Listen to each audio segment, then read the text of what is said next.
You need to understand why you want to build this business. You need to understand, I always say, your vision is that difference that you want to make with what you do outside of the product or the service or any of that, because that all is kind of like the vehicle to make it happen. Yeah. But you need to understand that future that you want to create and get super clear on that, or at least, because a vision is a living and breathing thing. It's not going to stay static. It'll keep growing.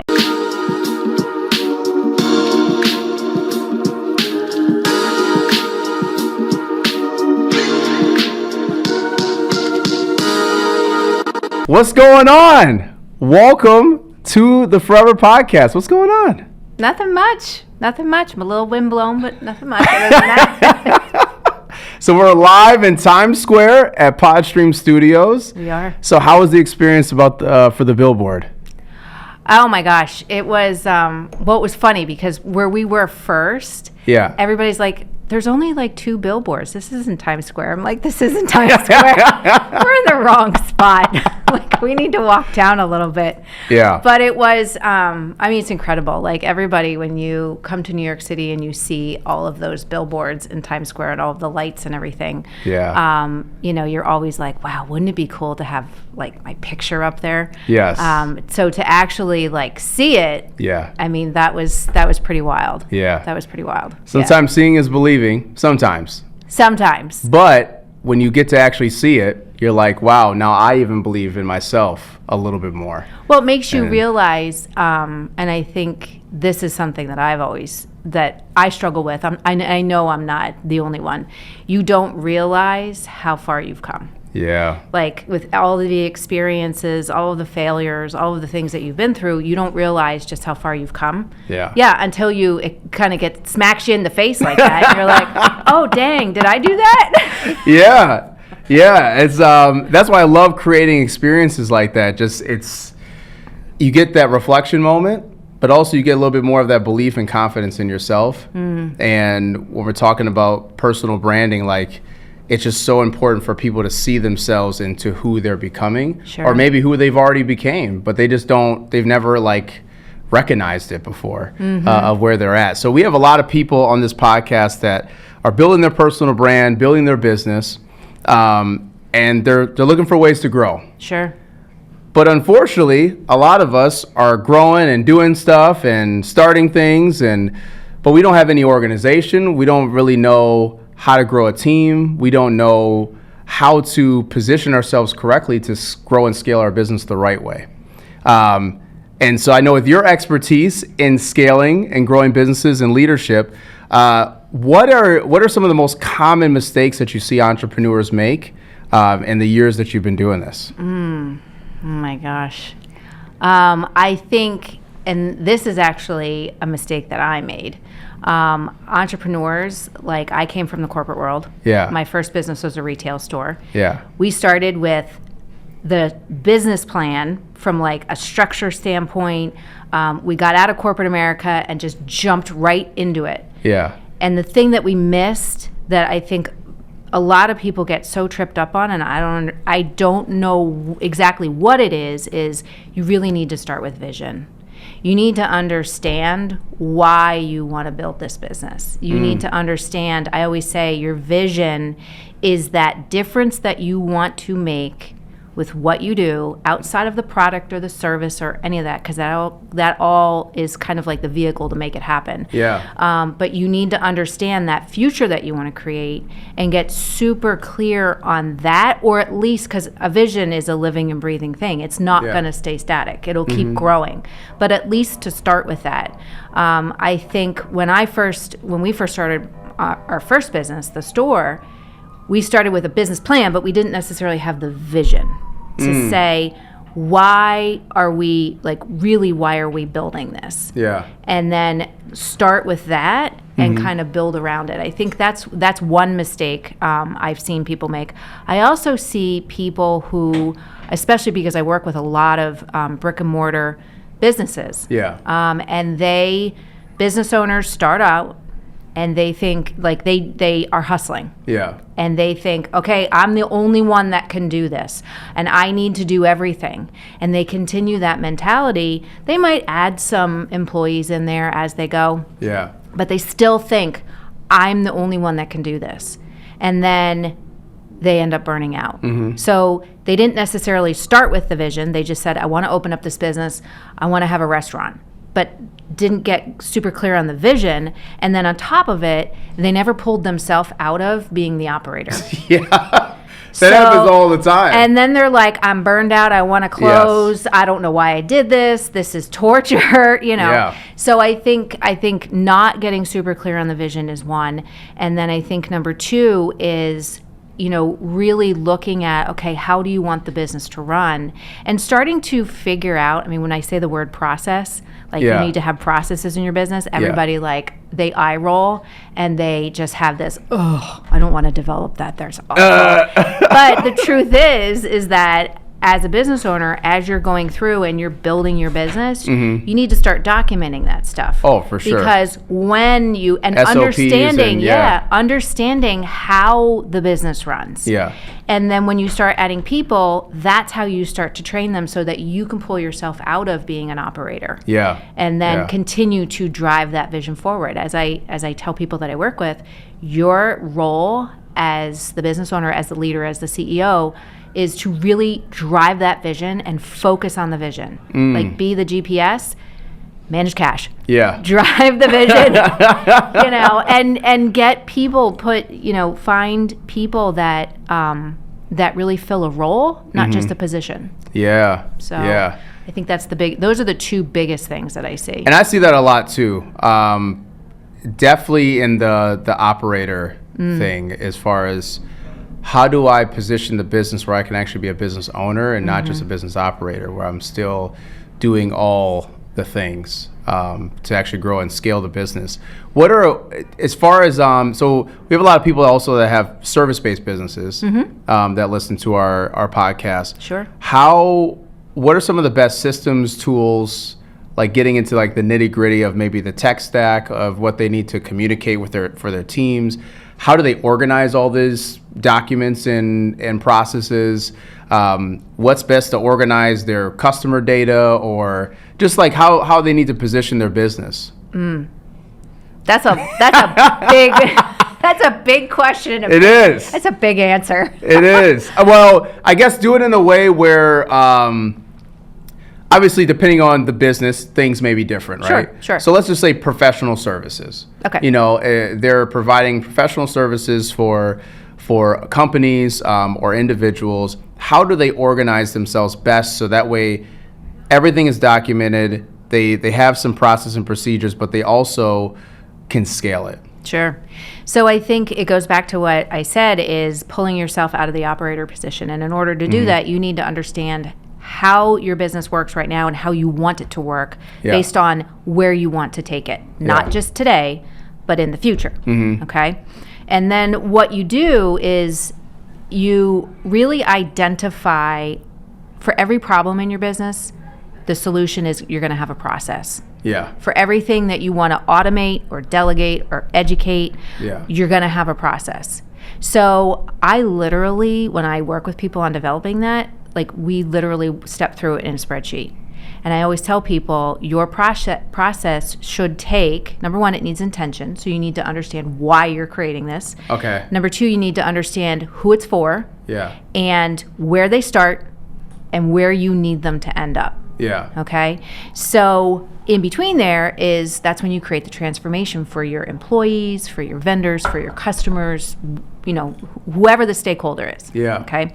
So, and literally you walk through shortest amount of steps with getting the highest amount of impact. And that impact is they either learn something, they automate something, they simplify something, they optimize something.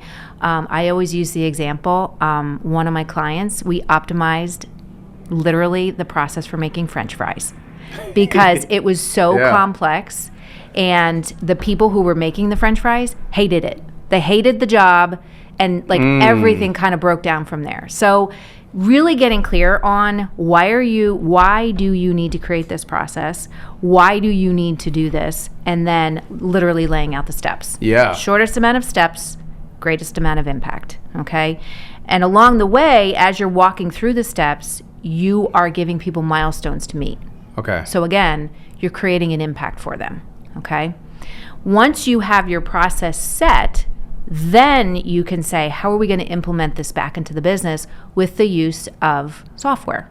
Okay. So you're more starting, like, we got to map this out because most people jump into software. Most people jump into right software away. and they see something and they're like, ooh, that's a cool feature. So-and-so told me I need to get this app. It's the best. And then they get it and they don't use it. They don't use it. Same thing with software.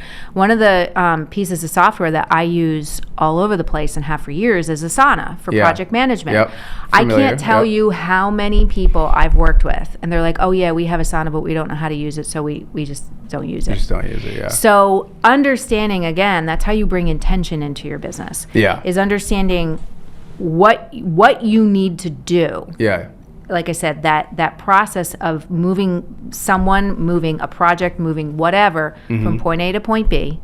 And then once you have that laid out, you look at it and you say, okay, what do we need? Yeah. Like, how can we align our systems? Yeah. That's how you get rid of redundancy. Okay. That's how you look at a system and say, okay, what capabilities does this have? For example, once you lay out your process for making French fries, yeah. for example, okay, you can actually take that then and you can implement in the restaurant world. You could take that and you could implement it into a project management system. So if the French fries need to be made on a monthly basis or weekly basis or whatever, somebody has the process built into that project management software that they can follow. Or it can go into a recipe software in your POS system. So for instance, a law office. Yeah. All right. It could be a process for when someone signs an engagement agreement. Okay. You take it from consultation to signing an engagement agreement to actually getting things started. Yeah. Again, and I've actually done this with many law firms, is to lay out who is the customer here. Yeah. Well, the customer is the actual customer. You could have the customer could be an employee, but you're literally laying out and saying what kind of an experience do I want to create for them, and lay out the process and then back into it and say, okay, what software do we have? Well, we have LawPay. Okay, we have Dropbox or Box or whatever file storage you want to use.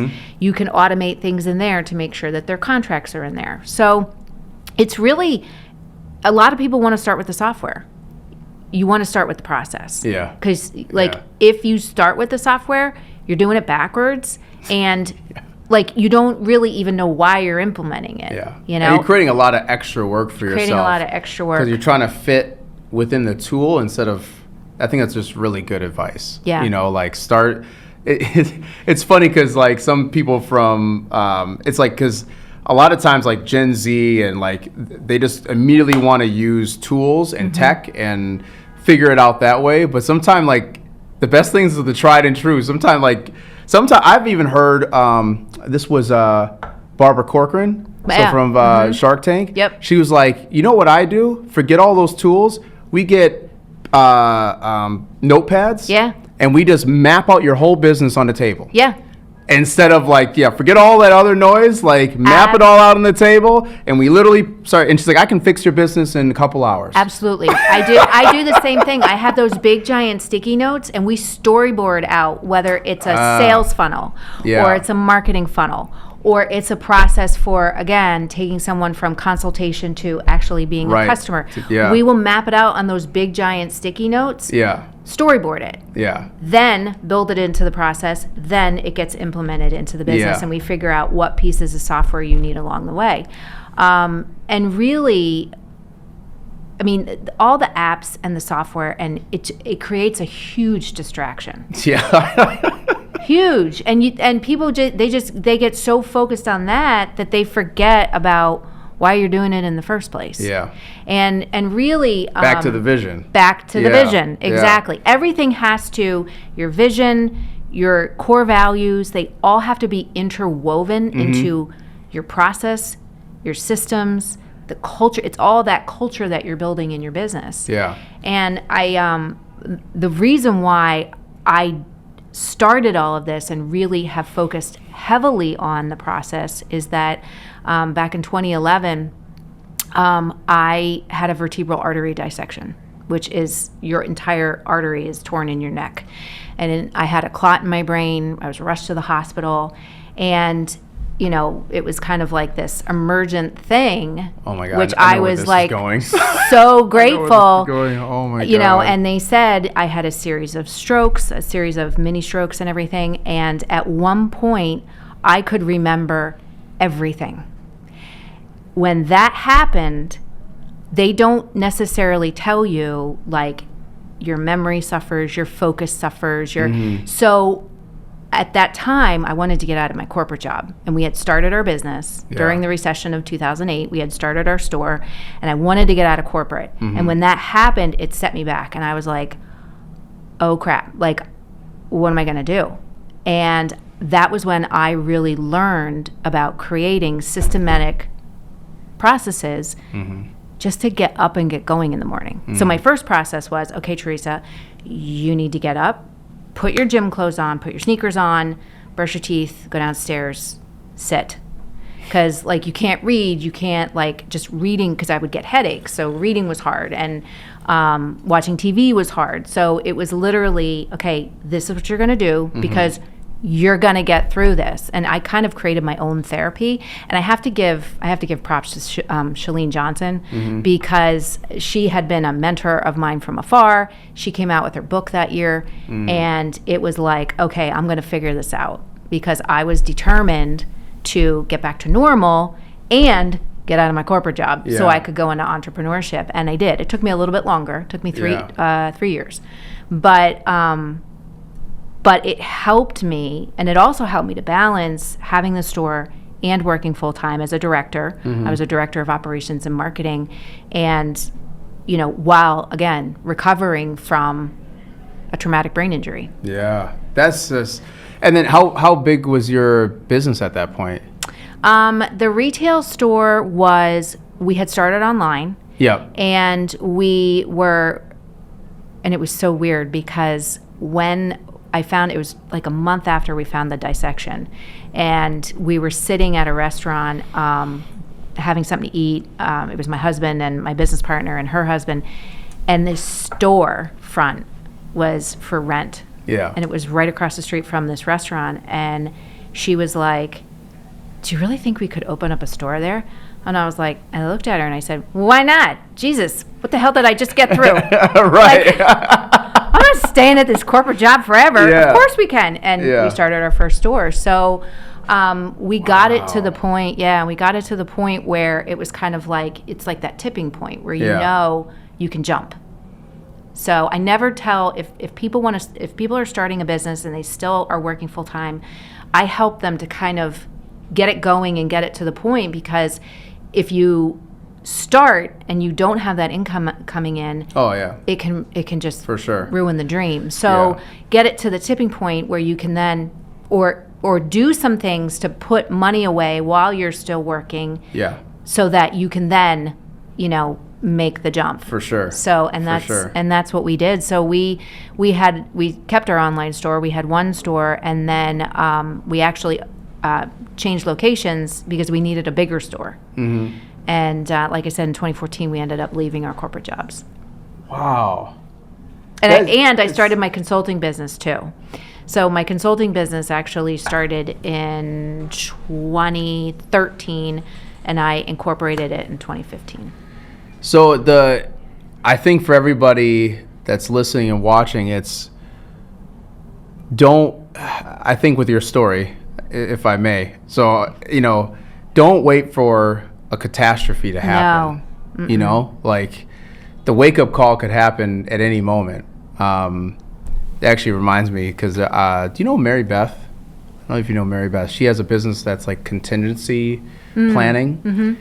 But she's so funny. She's awesome. But she's so funny because she's like, most people they don't come to her when they're like kind of thinking about it. It's usually because like something happened and like it's a mad panic, you know, and it's like crisis. It's more crisis management, but she's like, I'm really trying to do this to prevent, you know, from happening. But people feel like they don't need it, you know, and so, but I think to your point, what you're talking about is you're saying like, just get all the bases covered of your business, the processes. Like, we understand you got to work in the business, and you know you got to keep the engine going. But it's about documenting that and building it so that way you don't always have to be the person. And if you absolutely had something happen to you, maybe you got to go somewhere. Maybe you know something happens in your life where there's a life change, and it's like, hey, I can't be doing this every day.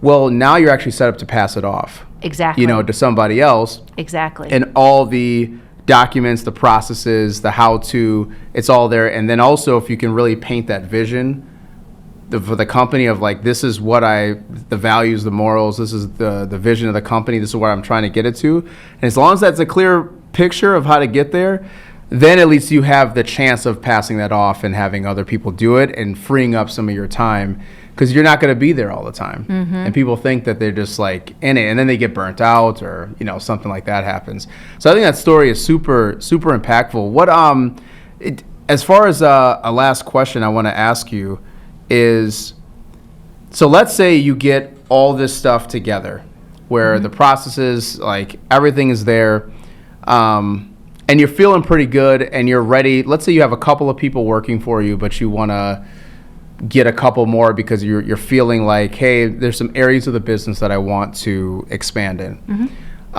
What are some do's and don'ts when it comes to like just building a team? Because we kind of talked a little bit today about that, but are there some like things that people could be thinking about as they're looking into their next hires for their business? Sure.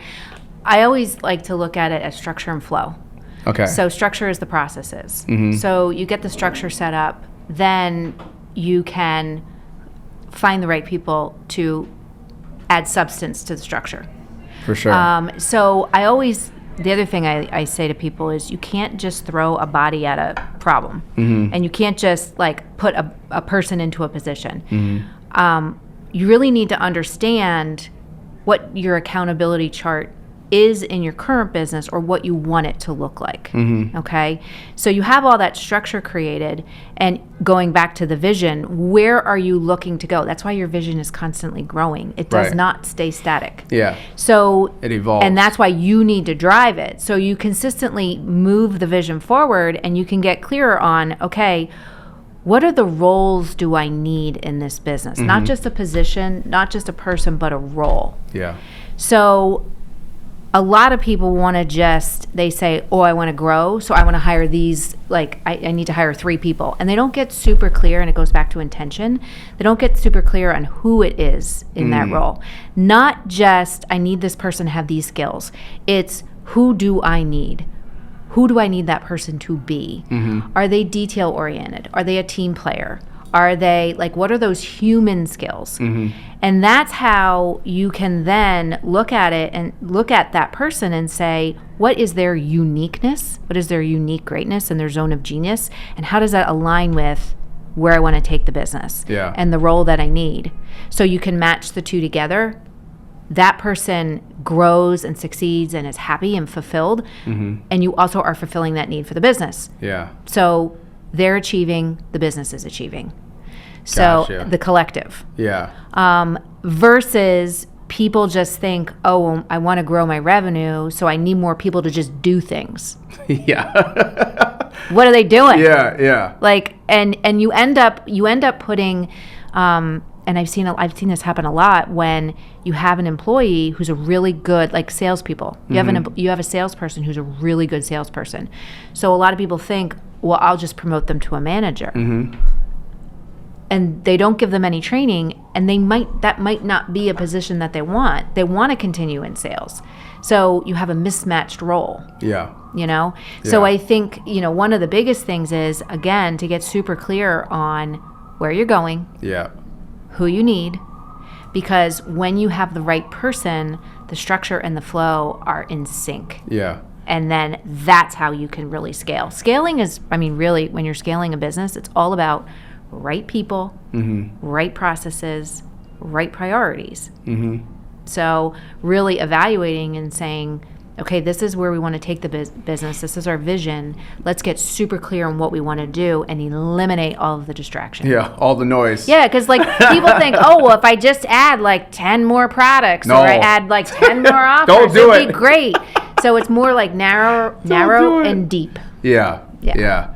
Well, that seems like the common theme of this is reflection. Really just look at what you got going on, take a step back, and you really got to map this stuff out and get almost surgical with it of how your business is being ran. Well, and here's the other thing. Here's a bigger thing that I missed, and I'm just going to tell you now, is that you also need to look at yourself and say, am I growing as the business owner, as the leader, as the CEO? And I think a lot of times as you are in business and, you start your business, you're hustling, all this stuff, and along the way, you lose the connection to yourself. And what happens then is you lose your focus. And then you're trying to do all these things. And so you have to get connected to yourself again and, really look at it and say, the business is growing, but I'm not as a leader. You're going to have friction. Or I'm growing and the business isn't. You're going to have friction. Right. So you need to go back and look at yourself as the leader first and say, what do I need to do to be a better leader? Who do I need to be in this moment? Because we get so stuck in, well, this is what I've always done. So why not just keep doing it? It's not going to work. And how I refer to it is you have to build from the inside out. You can't build from the outside in. So. Oh, it's so good. So good. Well, where can people find you? How can they get connected to you? Sure. My website is theresacantley.com. And I hang out primarily on LinkedIn. It's a good place to be. Primarily. I'm on all the socials, but primarily I'm on LinkedIn. You can find me at Theresa Cantley. And I also have a podcast that is called The C-Suite Mentor. So you can check it out. Any place you can watch a podcast, listen to a podcast, you can. How many episodes have you done? We are on 260. All right, real quick. Just your top thing of just that you've been doing in the podcast, since you've been doing so many episodes. Yeah. What's one top learning lesson that you can give everybody as far as how to grow a podcast? Be yourself. Be yourself. Be authentic. And I think the biggest thing is you need to believe in the message that you're delivering when you are delivering it on your podcast, and then you need to get it out into the world. You don't be afraid. And I think this was one of the things is when I was connecting with people, for some reason I was afraid to share the episode. Hey, I just recorded this episode on XYZ, which is so silly. It's so dumb. It's so dumb. So I think the first thing is, consistency is important. I can give you all of the clinical stuff. You have to be consistent. You have to. But I think beyond that, I think the biggest thing is just get super clear on the message that you want to share with people. Everybody's got a story. And that's what makes this world go around. And you have your insights, your own truth. Don't be afraid to share it, and let it out. And just be authentic. Just be uniquely you. Yeah. As trite as that sounds, it's so true. It's true, but a lot of people don't tap into that. And but once you do, a lot of magic can happen. They don't. You got to shed all of those layers that aren't you. And just reveal who you are. Because when someone's listening to a podcast or they're watching it, they are it's a deeper message and they're connected to you even more. I always, when I do my podcast episodes, I'm normally having a cup of coffee. So just don't be afraid to be who you are. Sometimes I'll even, if I read a book, I'll talk about the book and my own insights from the book, just to share with listeners, or I'll, share just my own experiences running businesses. So, just be yourself. Awesome. Well, thank you so much for being on the podcast. Thank you for having me. This is awesome. Times Square. I know. Times Square, windblown hair. we had the naked female cowboy Yeah. out there. You'll get everything in New York, especially Times Square. I know, which is the beauty of it. It's the beauty. Yeah, you gotta love it all. So thank you so much. To everybody listening and watching, please like, comment, and subscribe to the podcast, and we'll catch everybody else. And don't forget, if you can change your circle, you can change your life. We're out. Peace. Don't forget to like, comment, and subscribe. And don't forget to hit that notification bell for more amazing content that we're going to be putting out. And don't forget, you can change your circle to change your life.